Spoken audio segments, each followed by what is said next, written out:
The following program is intended for mature audiences.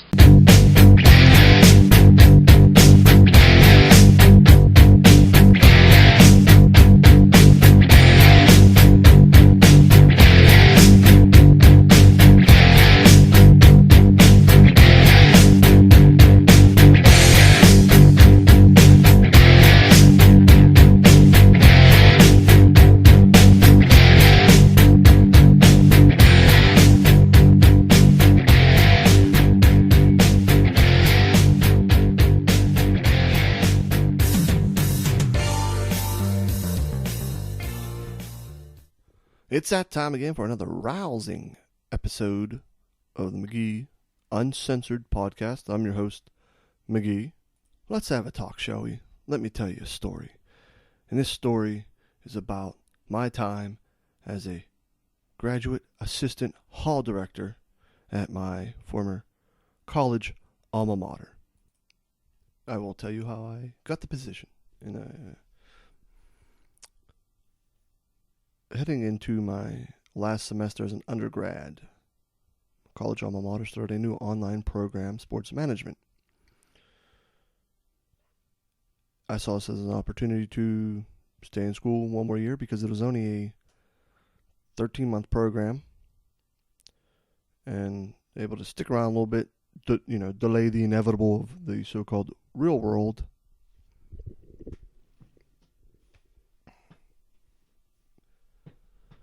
So, the spring semester of my final undergrad year, so I transferred, so I can't really say I was a senior. I was just somebody who had enough credits to graduate. So I decided to graduate and then move on to undergrad. They had openings, or they had a process for those looking to become community assistants. They used to be called resident assistants, but with these new luxury dorms that they've built all around the nation, pretty much, they decided to change names and make it sound a little bit more fancy. I was the only one there who was going for the graduate assistant hall director position. And a lot of people go because, one, or try out, or whatever, the process to become a community assistant so that they can get housing. They have a room on campus. That is probably the number one main reason why people do it. They say otherwise, some of them, but that's the number one main reason. Because my alma mater fails to put enough on-campus housing, and they force people off campus to these apartments that are, in my opinion, isolated from the community, from the college, campus. And I never felt enticed to ever live in those apartments. Though I did seek out and ask if they do graduate positions, and on a rare occasion they did. I was not the rare occasion, and that's okay, because all my classes being online, I wouldn't have mind living up there, getting friends, getting apartments. It would have been no problem. But I sought out to get the graduate position to help pay with grad school. And room and board was going to be waived. But my bill each semester, I still owed $1,000 to the school. And I did not find it to be, at the end, I don't think I found it to be as worth doing it from a financial standpoint. And I'll get to that in a little bit. So I went through the process, and pretty much everybody in my group, we were split up into groups, had gotten a position, if not in my building, but in surrounding buildings for the following year. So that was nice. I ended up getting assigned to building C. Now my hope was to get into a building there where some of my friends were still living, but that's okay. It's not that big of a deal. Well, yes and no. Yes and no. When I first got to my college alma mater in the fall of 2004, they had built 3 new dorms at the time. They would later build 3 more, these phases that the university undertook under former presidents. And the naming rights weren't purchased, so to speak, yet. I think that they were seeking $1 million for the naming rights. I don't know what they ended up actually settling on, and I don't know if Building C is still Building C. I'm not entirely sure. I haven't checked, and nor do I have any. I mean, if I go for homecoming, I'll check, but really don't care. Anyway, I was like, okay, Building C. And I don't know who else was going to be assigned there until I moved back in the fall or August for training. And a couple of the grad assistants already knew. Brian Lane was in one building. And I think he might have been the only one I knew. I know Steve Nugent was in the building.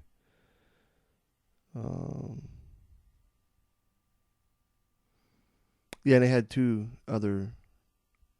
I think there's 5 of us at the time. 1, 2, yeah, there's 5 of us. 2 kind of ran their own building. And then the rest of us were the assistants. Whatever, it's no big deal. So I come to August and training. And I meet the staff. And I'll say this. If you are someone who, I don't know, what popular means, but let's say you're somebody who's attractive. Let's be honest. No, I'm not saying I'm not. I've been called handsome. But if you're female and you're somewhat good looking, you have no chance of getting hired at all. It's probably still that way. Seems kind of sexist. And the thing is, like, the majority of the women run that. Professionally, the halls, higher ups. Strange. Because I come into training and I meet my staff. And I just knew that I was going to have my work cut out for me. Because some of us were competent, the rest were not. For the fall semester, Jake Young was on staff, and he's a good guy. I just saw him. He's recently engaged. So, congratulations to him, if he ever listens to this. And he was on the bottom floor. He kept himself. He had a girlfriend at the time. I got along with him. We seemed to be the ones that actually pulled our weight the most. But we knew not to just get stressed out about it. Chris Catlin he seemed to be like the man in Building C, because he worked on staff, I think, since its inception. And he's an Army vet, and he was only going to be there for the fall semester. And quite frankly, he didn't give a damn what anybody did. So he was pretty much worthless. I mean, he broke a door window one night. I mean, these are the stick glass security door windows he broke. So that was nice. And he was gone after the fall semester, student teaching. And I don't know if he went back and did another tour of Iraq. I really don't know. I mean, he served the country. That's nice. But he was terrible at serving the residents at Building C. It's just the truth. Drew Perring was on, I don't know what floor he was on. And he was all right. And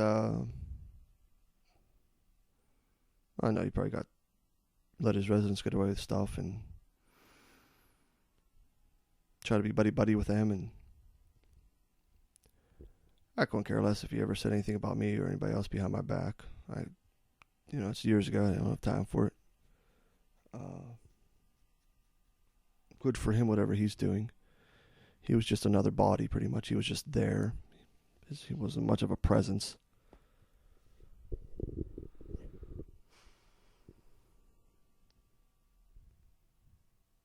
Finally, the last two lazy, incompetent individuals who were assigned to staff. One being Amy Alberts, another being Calla Brinkley. And I'm going to get on a little bit of a rant here describing these two and what they never brought to the building. Amy Alberts should have never been hired. She was an incompetent individual, lacking self-confidence, lacking in people skills, lacking in pretty much everything that you needed to be a community assistant. She couldn't handle anything. And I got the sense very early on that since I was the grad assistant, people were going to try to just dump work on me, and I wasn't going for it. I just sometimes zoned out when people were talking. I liked doing the job. I did, and that's what it was. It was a job. You know, you don't want to become too good of friends with people. And that's what Calla Brinkley wanted to be. She wanted to be everybody's best friend. And this woman had no accountability whatsoever. Always trying to get out of things. Always trying to put the blame on others. She was a rather larger woman who took the elevator to the second floor, who had a recliner in her room, who did nothing at all.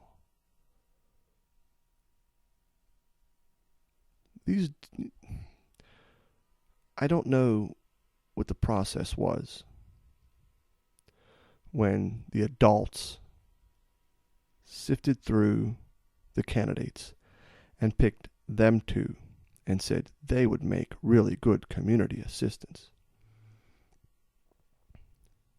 And like I said, if you have somewhat of a social life, if you're somewhat good looking, forget about it. Unless you have connections and you kiss ass to get on staff, I then beg you as to why you would want to do these things. Why?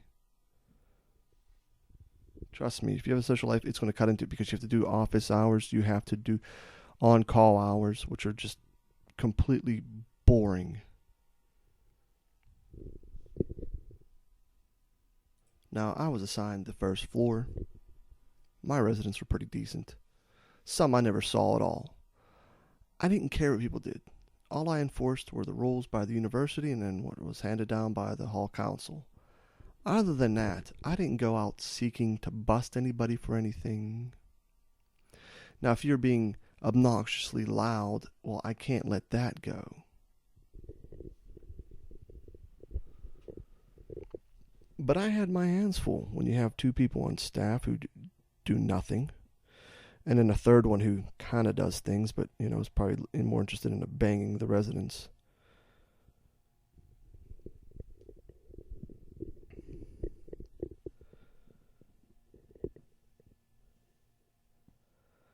I became friends with people who weren't on my staff. I became really good friends with, at the time, Samantha Morrison and Paulette Grossi. If it were not for them to save my sanity, I don't know what I would have done. Because I would tell them the horror stories of working with people who just wasn't doing the duties that they were assigned to do. You know, our job wasn't to be friends with people. We could be friendly, and if they ended up wanting to hang out, that's fine, but it wasn't to be like buddy-buddy. I didn't care if my whole floor went to lunch with me or dinner. That what's that impressing? Oh, unity. I don't care. These people come to college. They want to get away from a lot of things. Let them live their life. I fairly think I got along with everybody. See, Building C had a reputation, as when I was an undergrad, of being, they called it Compton, because of just the terrible residents that lived there. I'm sure that they got away with stuff because of the terrible staffs that worked there. But I will say that in my 1 year there, not too many incidents occurred. It was rather smooth sailing for the most part. And the fall semester went off without a hitch, and Chris Catlin was gone after the fall. And Nicole Lovelace came in, and she was a nice girl. She did what she needed to do. She was helpful. She was fine. Worked well. But was still stuck with Amy Alberts and Calla Brinkley. Now, I'm not... And defaming is hard to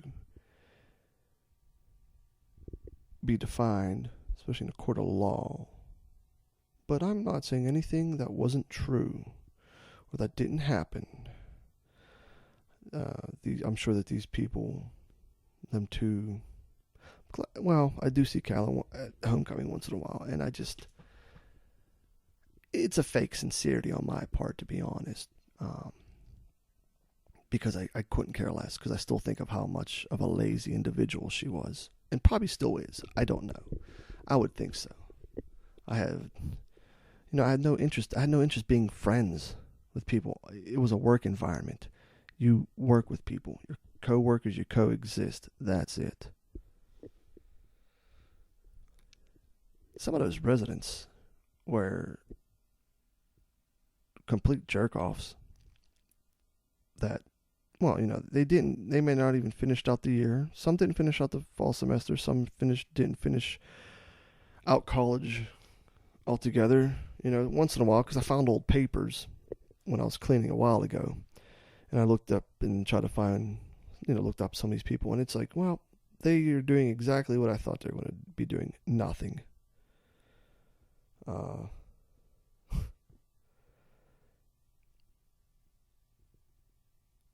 Grinds my gears. One of my responsibilities was to hire people for the front desk, and I had a pretty decent crew working the front desk for me. After one girl quit the overnight, I told Catlin, so I'm not taking any more of your suggestions. Girl worked, I think, maybe 1 or 2 weeks and quit. And then, because if somebody doesn't show up at the front desk, if you're on call as a community assistant, you have to work and sit there.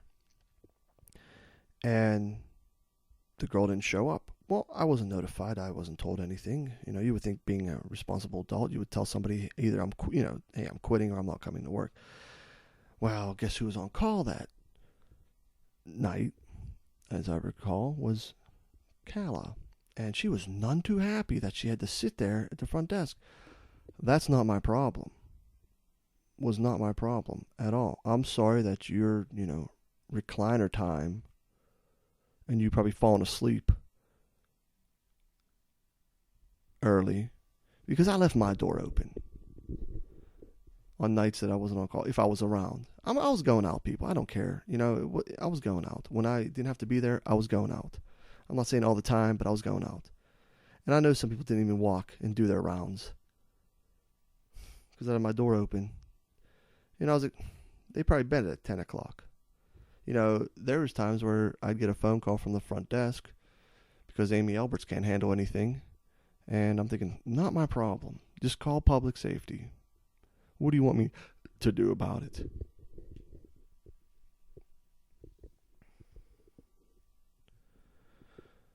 But, like I said, I really forged the friendships with Sam and Paulette. And I would be down building E more than I would be in C and hanging out with them because they were actually fun to be around.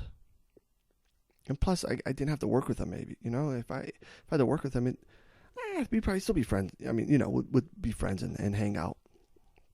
And they weren't socially awkward.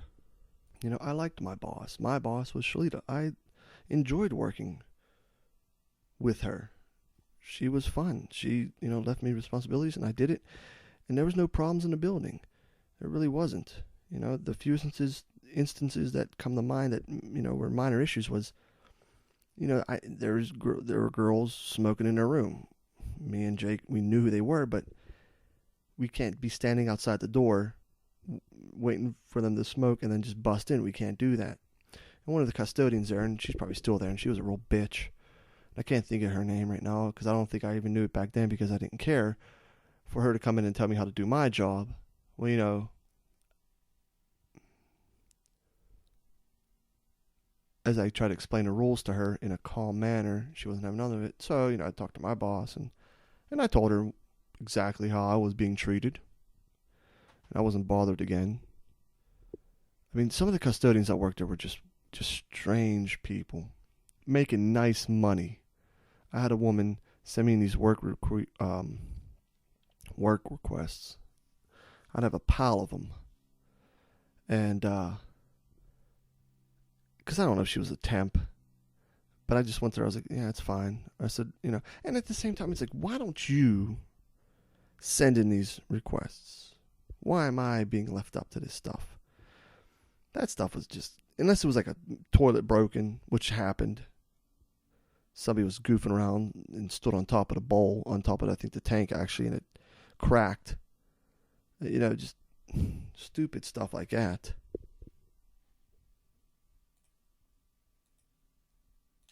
I mean, there was a kid that did pass away in my building. He didn't die in the building. He died in a off-campus house. I had little interaction with the kid. He wasn't bad. He wasn't on my floor. He was part of the rugby team, I think, choir. He was a freshman, happened in the spring, and that's what happens when you drink too much and nobody watches you. That's what happens. And I know that the mother took it pretty hard, and I think, I at some point, you just gotta let things go. I mean, it didn't happen to me. I mean, I lost a friend early on in life, and, I still think about the guy, but, as time goes, maybe it kind of heals, but I don't know what she was looking for from the university. I don't know if she was looking for, a monetary settlement. I don't know, because it's like they got a tree named in his honor, which happened 2 years, and this kid died in 2008. And there's still stuff getting named after him and everything. I mean, you feel bad. Your heart goes out to the parents. It's a terrible thing that happened. Terrible tragedy. Possibly could have been avoided. But what can you do? It's a shame. It really is. And then, of course, the news got to come and try to get some story out of it because there's nothing else going on. And, I mean, there is no story. Too much alcohol. Wasn't if he was murdered. And about the financial compensation, I said I would get to that. I was paid $90 every 2 weeks for doing work that I should have been paid $250 every 2 weeks. Now that messed me up because, for those who know me, I have a health condition, and I'm on disability, Social Security disability. So when the paperwork was filled out, financially it was screwed up what was sent in. So my monthly income from that was suspended because they said I was making too much, which was not true. And I tried to fight that. So $92 every 2 weeks I lived off of, which was horrible for all the work that I'd done. It's the wages were not, fair, and nobody wanted you to talk about it, like the adults that ran. They didn't want you to complain,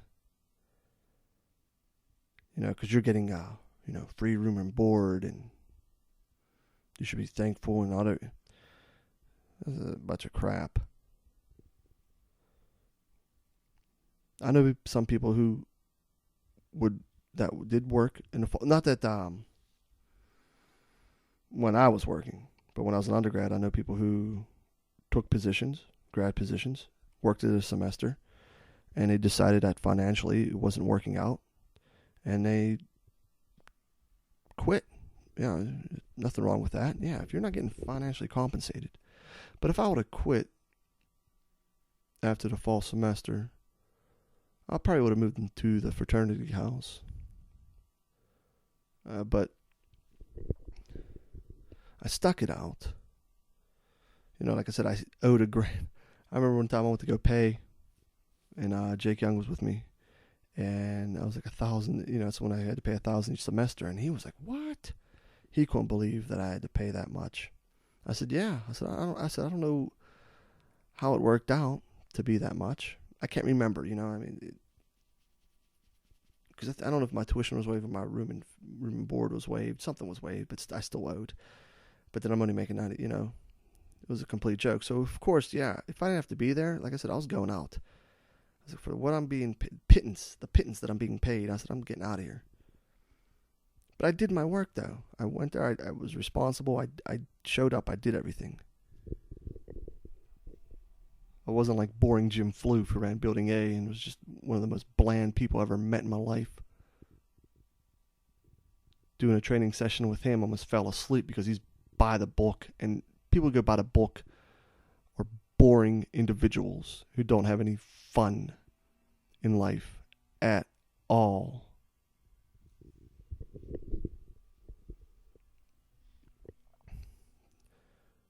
One of the good things about Building C was a lot of people went Greek.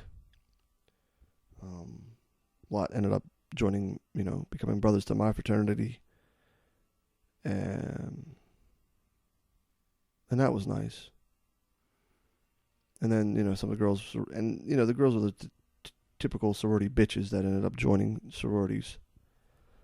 And they're still that to this day.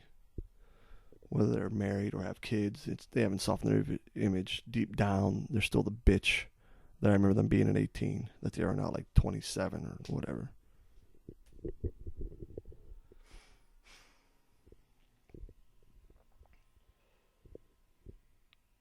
Yeah, and that's what I took away from working graduate assistant hall director. And this plays a part in my displeasure with my college alma mater that I'll get into with another episode of my podcast, my applying for jobs. But I sat in on a job committee search, hiring search. And I went through the process of eliminating people through the paper. I looked, okay, qualified. And, they brought these people in. And I don't say I was getting ribbed by the adults. But I know some were angling for one or two people to get the jobs. So my position was, screw everybody. In particular, one kid come in, and because his parents had a connection to the president, he got to interview. And he did some summer work in the dorms, which is totally different than actually being in the dorms during the school year and working. He did camps. You want to talk about one of the most brutal interviews to sit through in person. He knew absolutely nothing at all. Sitting through the phone interview was terrible. But we had to put him through to the next round. You want to talk about nepotism? And I'm going to include this story in my rant about why my dislike and why I became so cynical in a job search, especially when I applied to my former alma mater. The university was hiding, too, the fact that they're advertising for one job, but they're hiring for two, which is a violation. Because Floof was moving into a position all by himself. Some judicial position in the university. So his spot wasn't being advertised. And these people that come in for the interviews, and I'm sitting through them, and I don't even know why some staff members, kids, so some like us regular staff members came to the interview process to ask the most dumb ass questions. I don't know.